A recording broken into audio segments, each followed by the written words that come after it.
ইরানের মাল্টি ওয়ারহেডেড ক্ষেপণাস্ত্র নিয়ে হতভম্ব ইসরায়েল।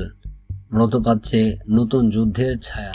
মধ্যপ্রাচ্য আবার উত্তাল। ইরান সম্প্রতি এমন এক অত্যাধুনিক ক্ষেপণাস্ত্র প্রদর্শন করেছে যা দেখে হতচকিত হয়ে পড়েছে ইসরায়েলি গোয়েন্দা ও সামরিক মহল। এই ক্ষেপণাস্ত্রের বিশেষ বৈশিষ্ট্য হচ্ছে মাল্টি ওয়ারহেডেড প্রযুক্তি। এর মানে হলো একটি ক্ষেপণাস্ত্র আকাশে নির্দিষ্ট উচ্চতায় পৌঁছানোর পর এর ভেতর থেকে আরও একাধিক ক্ষেপণাস্ত্র নির্গত হয়, যারা আলাদা আলাদা টার্গেটে একযোগে আঘাত হানে। আয়রন ডোমকে ফাঁকি দিচ্ছে নতুন প্রযুক্তি। ইসরায়েলের প্রধান প্রতিরক্ষা ব্যবস্থা আয়রন ডোম একে একটি ক্ষেপণাস্ত্র হিসেবে শনাক্ত করে এবং এর প্রতিরক্ষামূলক প্রতিক্রিয়া জানায়। কিন্তু যখন পর্যন্ত এটি ধ্বংস করতে সক্ষম হয়, ততক্ষণে মূল ওয়ারহেড থেকে একাধিক সাব মিসাইল বের হয়ে যায়। ফলে একটির বদলে ইসরায়েলকে একসঙ্গে কয়েকটি টার্গেটের হামলার মুখে পড়তে হয়, যা তাদের জন্য চরম বিপজ্জনক পরিস্থিতি তৈরি করেছে। ইসরায়েলি গোয়েন্দা কর্মকর্তা বলেছেন এটি এক নতুন মাত্রার হুমকি।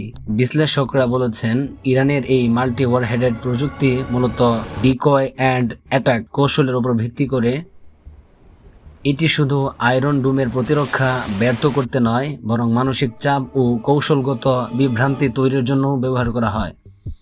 ইসরায়েলি নিরাপত্তা উপদেষ্টারা এ ধরনের অস্ত্রকে দুর্নিবার এবং জটিল হুমকি হিসেবে আখ্যা দিয়েছেন। ইরানের বার্তা, এখনও আমাদের আসল অস্ত্র দেখায়নি। ইরানের সর্বোচ্চ নেতা আয়াতুল্লাহ আল খামিনি সাফ জানিয়ে দিয়েছেন, এটা তো কেবল একটা ঝলক ছিল। আমরা এখনও আমাদের অত্যাধুনিক অস্ত্র ভাণ্ডার ব্যবহার করিনি। ইরানের প্রতিরক্ষা মন্ত্রণালয় এক বিবৃতিতে জানায়, যদি আক্রমণ চালানো হয়, আমরা শুধু প্রতিরোধ করব না, পুরো কাঠামো ধ্বংস করে দেব। যুক্তরাষ্ট্রকেও পাত্তা দিচ্ছে না তেহরান। প্রাক্তন মার্কিন প্রেসিডেন্ট ডোনাল্ড ট্রাম্প হুমকি দিয়েছিলেন ইরানের উপর সর্বাত্মক নিষেধাজ্ঞা ও সামরিক হস্তক্ষেপের। কিন্তু ইরানের সাম্প্রতিক কর্মকাণ্ড প্রমাণ করে দিয়েছে তারা এখন আর ভয় পায় না কোনো চাপ বা নিষেধাজ্ঞাকে, বরং তারা নিজেদের প্রযুক্তিগত ও কৌশলগত ক্ষমতায় পুরো অঞ্চলকে নতুন সমীকরণের সামনে দাঁড় করিয়েছে।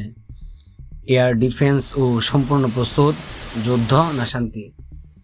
ইরান তাদের এয়ার ডিফেন্স সিস্টেম সম্পূর্ণ সক্রিয় করেছে। বিভিন্ন সীমান্তে সাঁজোয়া বাহিনী ও দূরপাল্লার রাডার সিস্টেম মোতায়েন করেছে। এমনকি মার্কিন রণতরীগুলোর গতিবিধিও ঘনিষ্ঠভাবে পর্যবেক্ষণ করা হচ্ছে। বর্তমান পরিস্থিতিতে দুইটি পথই খোলা। এক, যুদ্ধ থামাতে হবে। দুই, যুক্তরাষ্ট্রকে সরাসরি যুদ্ধে জড়াতে হবে। তবে ইসরায়েল ও তার মিত্রদের জন্য দুই পথই বিপজ্জনক, কারণ যুদ্ধ হলে ব্যাপক ধ্বংস অনিবার্য, আর শান্তির পথে গেলে তাদের মধ্যপ্রাচ্যে আধিপত্য হুমকির মুখে পড়বে। উপসংহার, ইরান ধাপে ধাপে এক বিস্ময়কর পরিবর্তনের পথে এগুচ্ছে। তাদের সামরিক প্রস্তুতি, আস্থা ও নির্ভীকতা আজ শুধু ইসরায়েল নয়, বরং পুরো পশ্চিমা জোটকেই ভাবিয়ে তুলেছে। ইরানের এই বার্তা স্পষ্ট, আমরা প্রস্তুত। তোমাদের প্রতিরক্ষা আর নিরাপত্তার গর্ব এবার ভেঙে দিতেই আমাদের পরবর্তী ধাপ।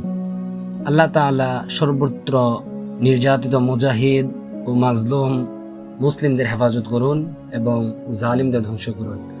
আল্লাহুম্মা আনসুরিল ইসলাম ওয়াল মুসলিমিন ওয়া আযিল্লিশ শিরকা ওয়াল মুশরিকিন। আমিন ইয়া রাব্বাল আলামিন।